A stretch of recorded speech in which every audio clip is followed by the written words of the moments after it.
नमस्कार, मैं हूं अदिति मिश्रा। 16 मार्च की ताजा खबरें सबसे पहले हम आप तक। पूरी तरह से रूस के कब्जे में आया खेरसॉन। 3 देशों के प्रधानमंत्री जेलेंस्की से मिलने के लिए कीव रवाना। यूक्रेन पर कल हमले के 20वें दिन रूस ने यूक्रेन के दूसरे बड़े शहर खेरसॉन पर कब्जा कर लिया है। रूस की ओर से इस दावे के साथ अब यूक्रेन की राजधानी कीव पर भी हमला तेज कर दिया गया है। पिछले कई दिनों से रूस की सेना यूक्रेन के कई शहरों पर एक साथ हमले की रणनीति पर काम कर रही है। दोनों देशों के बीच वार्ता और अंतर्राष्ट्रीय दबावों के बाद भी रूसी सेना अपने तेवर कमजोर नहीं कर रही है। कल यानी युद्ध के 20वें दिन रूस की ओर से दावा किया गया कि उसने यूक्रेन के दूसरे बड़े शहर खेरसॉन को पूरी तरह से अपने कब्जे में ले लिया है।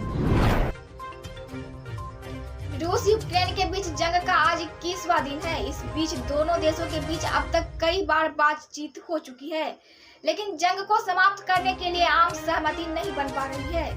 लंबी घिसती जंग के बीच रूस के सैन्य उपकरण और गोला बारूद तेजी से खत्म हो रहे हैं। पूर्व अमेरिका सैन्य अधिकारी ने दावा किया कि रूस के पास सिर्फ 10 दिन का ही गोला बारूद बचा है। वहीं यूक्रेन बनाम रूस मामले में अंतर्राष्ट्रीय अदालत आज यानी 16 मार्च को अपना फैसला सुना सकती है। यूक्रेन में टीवी टावर पर रूस ने की ताबड़तोड़ बमबारी। 19 लोगों की गई जान। इस दौरान 9 लोग हो गए घायल। राजधानी कीव में फिर से कर्फ्यू लगा दिया गया है। कर्फ्यू 15 मार्च को शाम 8 बजे से 17 मार्च तक सुबह 7 बजे तक चलेगा। निवासियों को केवल बंकरों में रहने के लिए कहा गया है और शेल्टर होम से बाहर निकलने की इजाजत नहीं दी गई है।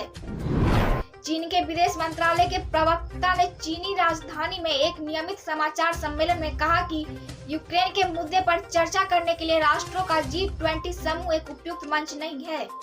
आपको बता दें कि G20 यानी 20 के समूह में चीन और यूरोपीय संघ सहित 19 देश शामिल हैं।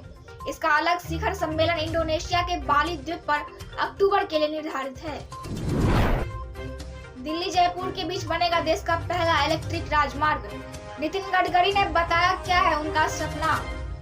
केंद्रीय सड़क परिवहन एवं राजमार्ग मंत्री नितिन गडकरी ने मंगलवार को कहा कि दिल्ली से जयपुर के बीच भारत का पहला इलेक्ट्रिक राजमार्ग बनाना उनका सपना है।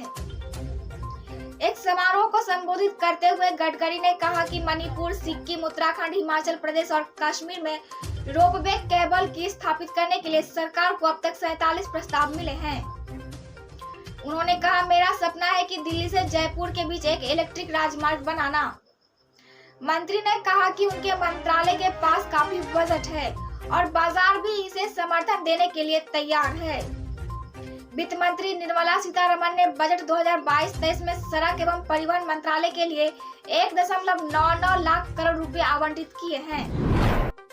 भगवत मान ने शपथ ग्रहण समारोह से पहले पंजाब में कोविड-19 प्रतिबंध हटे। अब धूमधाम से होगा कार्यक्रम। भगवत मान के सीएम पद के शपथ ग्रहण समारोह से पहले पंजाब में लगे सभी कोविड-19 प्रतिबंधों को तत्काल प्रभाव से हटा दिया गया है। अब यह कार्यक्रम धूमधाम से होगा और काफी भीड़ भी जमा हो सकती है। होली के पहले बदल गया मौसम। जाने दिल्ली, यूपी, बिहार सहित अन्य राज्यों का अपडेट। मौसम विभाग की माने तो दिल्ली में तापमान 18 मार्च तक 36 से 37 डिग्री सेल्सियस के बीच बढ़ेगा। हवाएं चलने के कारण स्थिति में कुछ बदलाव होगा। बिहार की बात करें तो यहाँ उच्चतम तापमान तेजी से बढ़ रहा है। होली से पहले ही बिहार के लोग पसीने से परेशान हो रहे हैं। राजधानी पटना समेत पूरे बिहार में सूरज अभी से अपना उग्र रूप दिखाने लगी है। आने वाले समय में तापमान के और बढ़ने की आशंका है। ऐसे में माना जा रहा है कि इस साल की गर्मी पिछले की कई रिकॉर्ड तोड़ने वाली है। नेता प्रतिपक्ष ने मधुबनी हवाई अड्डा पर बीप उम्मीदवार मोहम्मद मेराज के समर्थन में की चुनावी सभा। कहा, महागठबंधन सरकार होती तो मिल गई होती 10 लाख सरकारी नौकरी। पार्टी के निर्णय के विरुद्ध जाने वालों के लिए भविष्य में बंद हो जाएगा दरवाजा। नेता प्रतिपक्ष तेजस्वी यादव ने सीएम नीतीश कुमार व एनडीए पर जमकर हमला बोला। कहा कि मुख्यमंत्री ने पिछले विधानसभा चुनाव में चोर दरवाजे से सरकार बनाई है। कुछ सीटों पर कम वोटों से जीते हुए महागठबंधन उम्मीदवारों को जबरन हरा दिया गया। बावजूद महागठबंधन को पूरे बिहार में 1.56 करोड़ वोट मिले, जबकि एनडीए को महागठबंधन से महज 12,000 ही ज्यादा वोट मिला। कहा कि जनता ने महागठबंधन सरकार के लिए जनादेश दिया था। अगर महागठबंधन की सरकार बड़ी होती तो सबसे पहले 10 लाख युवाओं को सरकारी नौकरी देने का आदेश जारी कर देते। गोपालगंज में बकरी विवाद में चले लाठी डंडे। गोपालगंज में बकरी चराने के विवाद में एक महिला को लाठी डंडे से पीटा गया। कुछ लोगों ने महिला के घर में आकर उसकी पिटाई की। महिला की हालत गंभीर बताई जा रही है। मुख्यमंत्री नीतीश कुमार मनेर शरीफ पहुंचे। मुख्यमंत्री नीतीश कुमार मनेर शरीफ पहुंचकर की चादर पेशी। प्रदेशवासियों के लिए अमन चैन की दुआ मांगी। बेनीपट्टी अरेड़ थाना के ढंगा गांव में बहसी पुत्र ने 70 वर्षीय वृद्ध मां की तेज हथियार से गला रेत कर हत्या कर दी है। थाना अध्यक्ष राजकिशोर कुमार ने बताया कि संपत्ति और अपने नाम करने को लेकर एकलौता पुत्र सतीश राय ने अपने 70 वर्षीय मां गुलाब देवी की गला रेत कर हत्या कर दी। दरभंगा ललित नारायण मिथिला विश्वविद्यालय के स्नातकोत्तर प्रथम सेमेस्टर 2021-23 में नामांकन के लिए अंतिम सूची होली के अवकाश से पहले प्रकाशित नहीं हो सकी। फलतः चयन सूची का प्रकाशन व नामांकन होली अवकाश के समाप्त होने के बाद ही संभव हो सकेगा। आवेदन देने के लिए फिर से समय दिए जाने के पूर्व निर्धारित कार्यक्रम के अनुसार नामांकन प्रक्रिया आगे नहीं बढ़ सकी थी। मालूम हो कि पूर्व निर्धारित कार्यक्रम के अनुसार आवेदन की अंतिम तिथि विलंब शुल्क के साथ 26 फरवरी तय की गई थी और 3 मार्च को प्रथम चयन सूची प्रकाशित होनी थी, लेकिन 4 से 10 मार्च तक आवेदन करने के लिए फिर से समय देने के कारण कार्यक्रम स्थगित। सिंहवाड़ा नवनिर्मित नगर पंचायतों में सफाई का कार्य आसान हो गया है।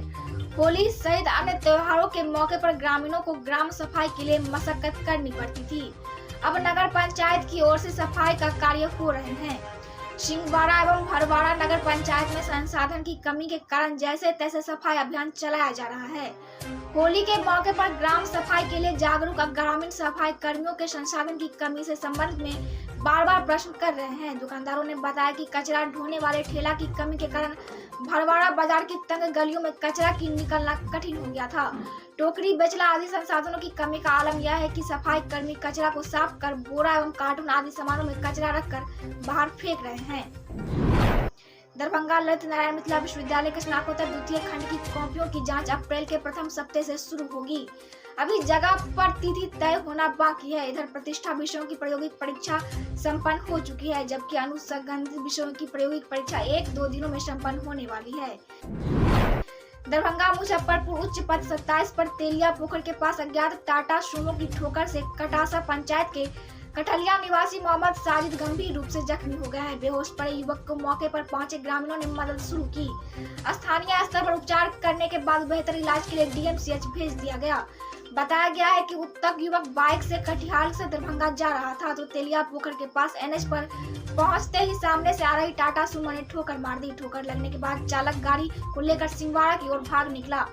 स्थानीय ग्रामीण ठोकर मारने वाली गाड़ी प्रशासन को बता रहे थे।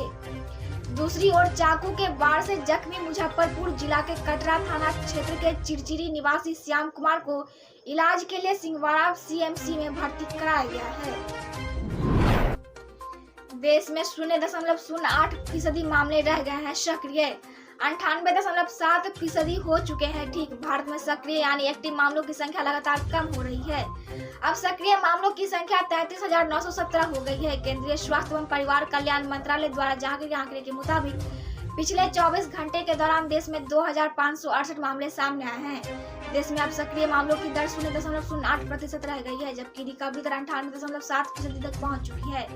पिछले 24 घंटे में 19 लोगों की जान गई है, जबकि 4,722 लोग इस बीमारी से ठीक हुए हैं। हिजाब विवाद पर हाई कोर्ट का ऐतिहासिक फैसला, कहा यह इस्लाम में अनिवार्य नहीं है। बीते दिनों हिजाब विवाद देश भर में चर्चा का केंद्र बना था। अब उस मामले में कर्नाटक हाई कोर्ट ने बड़ा फैसला दिया है। हाई कोर्ट ने हिजाब विवाद में दाखिल की गई सभी याचिकाएं खारिज कर दी है और कहा कि इस्लाम में हिजाब पहनना जरूरी नहीं है। बीते दिनों कर्नाटक के उडुपी में एक शिक्षण संस्थान में कक्षाओं में छात्राओं के हिजाब पहनने पर रोक लगा दी गई थी। जब छात्राओं ने इसका विरोध किया तो छात्राओं को कॉलेज में एंट्री नहीं दी गई, जिसके चलते यह विवाद गर्माता चला गया। इसके बाद कई और एजुकेशन इंस्टीट्यूट और स्कूलों में यह विवाद बढ़ा। एजुकेशनल इंस्टीट्यूट में हिजाब बैन के खिलाफ कर्नाटक हाई कोर्ट में कई याचिकाएं दाखिल की गई। अब हाई कोर्ट ने इन याचिकाओं को खारिज करते हुए स्कूल कॉलेजों में हिजाब पहनने पर बैन लगा दिया है। हाई कोर्ट ने कर्नाटक सरकार के स्कूलों में हिजाब बैन के फैसले को असंवैधानिक मानने से भी इनकार कर दिया। कश्मीर का सच दबाने की कोशिश हुई। भाजपा संसदीय दल की बैठक में प्रधानमंत्री ने किया द कश्मीर फाइल का जिक्र।